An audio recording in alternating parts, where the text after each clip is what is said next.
ಡಿಕೆಶಿ ಸಂಪುಟದಲ್ಲಿ ಅಖಂಡ ಧಾರವಾಡ ಜಿಲ್ಲೆಗೆ ಸಿಗದ ಸಚಿವಗಿರಿ. ಗದಗ, ಹಾವೇರಿ, ಧಾರವಾಡಕ್ಕೆ ಸಿಗದ ಒಂದೇ ಒಂದು ಸಚಿವ ಸ್ಥಾನ.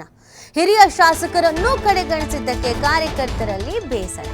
ಅಖಂಡ ಧಾರವಾಡ ಜಿಲ್ಲೆಯಲ್ಲಿವೆ ಒಟ್ಟು 17 ವಿಧಾನಸಭಾ ಕ್ಷೇತ್ರ. 17ರಲ್ಲಿ 12 ಜನ ಕಾಂಗ್ರೆಸ್ನ ಶಾಸಕರು, ಜೊತೆಗೆ 2 ಎಂಎಲ್ಸಿ. ಹಿರಿಯರಾದ ಎಚ್.ಕೆ. ಪಾಟೀಲ್, ಸಂತೋಷ್ ಲಾಡ್ಗೆ ಸಿಗ್ತಾ ಇಲ್ಲ ಮಂತ್ರಿಗಿರಿ. ಮೊದಲ ಹಂತದ ಸಂಪುಟ ರಚನೆಯಲ್ಲಿ ಹಿರಿಯರ ಕಡೆಗಣನೆಯಾಗಿದೆ. ಉತ್ತರ ಕರ್ನಾಟಕವನ್ನು ನಿರ್ಲಕ್ಷಿಸಿರುವುದಕ್ಕೆ ಭಾರಿ ಆಕ್ರೋಶ ವ್ಯಕ್ತವಾಗ್ತಾ ಇದೆ. ಸಂಪುಟ ವಿಸ್ತರಣೆ ವೇಳೆ ಆದ್ಯತೆ ನೀಡದೇ ಇದ್ರೆ ಹೋರಾಟದ ಎಚ್ಚರಿಕೆಯನ್ನು ಕೂಡ ನೀಡಲಾಗ್ತಾ ಇದೆ. ಪ್ರಾಂತ್ಯವಾರು, ಸಮುದಾಯವಾರು ಎಲ್ಲ ಗಮನದಲ್ಲಿ ಇಟ್ಕೊಂಡು ಈ ಖಾತೆ ಹಂಚಿಕೆ, ಸಚಿವ ಸಂಪುಟ ರಚನೆ ಅನ್ನೋದು ಆಗೋದು. ಬಟ್ ಇಲ್ಲಿ ಮೊದಲ ಹಂತದಲ್ಲಿ 13 ಮಂದಿ ಆಗಿರೋದು, ಆದ್ರೂ ಅದರಲ್ಲಿ ಆದ್ಯತೆ ಕೊಡಬೇಕಾಗಿತ್ತು ಅನ್ನೋದು ಬೇಡಿಕೆ. ಡಿಕೆಶಿ ಸಂಪುಟದಲ್ಲಿ ಅಖಂಡ ಧಾರವಾಡ ಜಿಲ್ಲೆಗೆ ಸಿಗದ ಸಚಿವಗಿರಿ. ಗದಗ, ಹಾವೇರಿ, ಧಾರವಾಡಕ್ಕೆ ಸಿಗದ ಒಂದೇ ಒಂದು ಸಚಿವ ಸ್ಥಾನ.